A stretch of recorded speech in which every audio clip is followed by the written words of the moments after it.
September 12th, 2018, and a dangerous Category 3 major hurricane Florence is headed into the southeastern United States. I'm Ethan B., and here's what you need to know about Hurricane Florence. This is the new advisory from the National Hurricane Center, 5 p.m. Eastern Daylight Time, advisory number 54. The winds have dropped to 120 miles an hour, but do not let that fool you. Do not let your guard down. This is still a very dangerous and very serious storm that's going to be coming into the coast. By this estimate, probably during Friday afternoon to Friday evening. It's going to take a little bit of a turn, as we see in the forecast points, a little bit of a turn paralleling the coast in this area, which could exacerbate flooding concerns with extreme rainfall.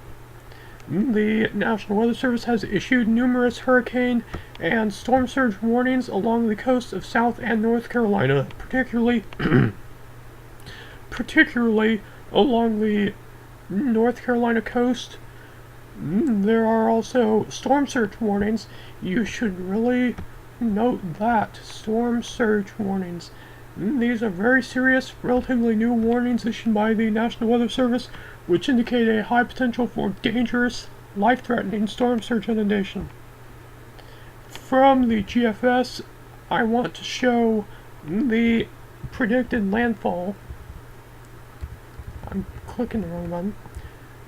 It's going to come into probably, and this is just based on one model, so it's of course highly variable. But based on the GFS, we see it making landfall and as a strong hurricane on the southeastern coast of North Carolina. And the winds are going to pile the water in like this. They're going to pile it in on the North Carolina coast, which is going to lead to the concerns for storm surge flooding, which I'll take a look at here in a moment. From the SPC, a slight risk of severe weather is in place on day 2, which is tomorrow, September 13th, and there's also a marginal risk in effect on September 14th, Friday, which is when the hurricane will make landfall. The tornadoes that occur within the slight risk will probably be rain-wrapped and fast-moving, so you want to be in shelter, and you don't want to take chances with these. The Weather Prediction Center showing a high threat for excessive rainfall on day 3, which is Friday when the hurricane makes landfall. The quantitative precipitation forecast for the day 1 to 5 period is insane. We have in this area here circled in red, where you see the precipitation values in the yellow to kind of tan range. These are precipitation values of 15 to 20 plus inches. We could locally see rainfall approaching 3 feet even. It is possible that we see rainfall of 2 to 3 feet in a few days in this region. That could lead to some disastrous flooding. It is a very high concern, and not only is it a concern along the coast, but you see very heavy rainfall spreading over a large part of North and South Carolina, and even into Virginia. So, well inland, we will be concerned about freshwater flooding from rivers. Low-lying areas will be flooded. If you live in the low-lying area, know that severe flooding is quite possible with this Hurricane Florence. Now I want to show a brief presentation I've made discussing Hurricane Florence and the impacts it could have. A significant landfall is likely. It is very likely to make landfall this week, possibly as a major hurricane, which is defined as a Category 3 to 5 hurricane on the Saffir-Simpson scale and is notoriously dangerous. These things have produced some devastating impacts in the past, including Hurricane Irma last year. Hurricane Harvey was almost a Category 3 hurricane. It was just within Category 4 limits, and it is possible that this hurricane could be a Category 4 landfall, although I'm thinking that's very unlikely at this time, based on the new data. The wind impact will be severe, likely along the coastal North Carolina and South Carolina region for an extended period, as the hurricane, as I noted earlier, starts kind of paralleling the coast Thursday evening into Friday evening. Wind gusts of in excess of 110 miles per hour will be possible, particularly in southeastern North Carolina and possibly northeastern South Carolina. Winds of this magnitude are tornado-like, and they pose a significant threat to life and property. This can destroy mobile homes, cause serious roof and window damage, exterior wall damage, and flying debris will also be possible, along with substantial damage to trees. The storm surge threat is severe also, which the image at left shows from the National Hurricane Center. This is also a relatively new product from them, and you can check it out on their website. I highly encourage that.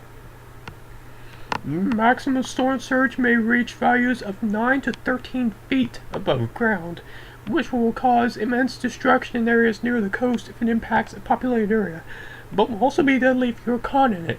Do not, and I repeat this, do not be out on the beach when a hurricane hits, because if you get caught in a wave, you will very likely not be able to get out. The image at the top is from the National Hurricane Center. The image at the bottom is from the Weather Channel.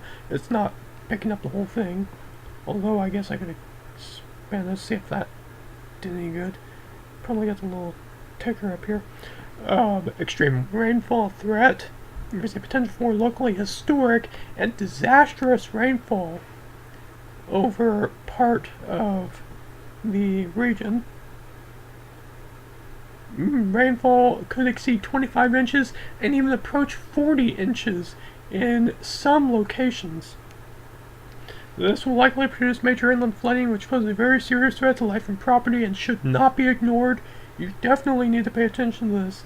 And this flooding in low-lying areas and along rivers, even well inland, will have the potential to cause major damage. Floodwaters of the roadways should be avoided at all times.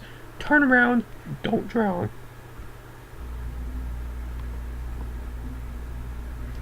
Keep in mind these things here.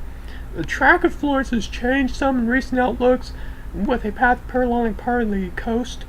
This could lead to an exceptional rainfall threat, as we have noted. But future changes to the projected path cannot be ruled out. There's still some things we've got to figure out about this storm. How the jet stream might affect it, how pressure systems might affect it, where it might end up stalling briefly. Hurricane Florence will likely experience modest weakening as it approaches the coast, with slightly stronger winds aloft and interacting with drier air on the land. But this weakening does not mean that Florence will not be impactful. There is very little difference, and I want to emphasize that, very little difference between a high-end Category 2 hurricane and a low-end Category 3 hurricane, both of which can cause devastating impacts. Regardless of landfall intensity, severe storm surge inundation is likely along with tornado-like winds near the coast.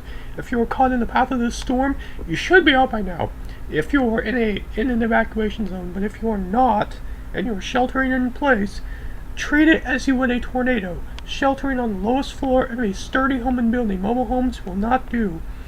Do not go outside in a hurricane, because hurricane force winds will probably be blowing debris around, which you would also see in a hurricane.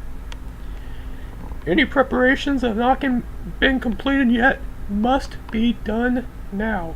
Little time remains before severe impacts will begin.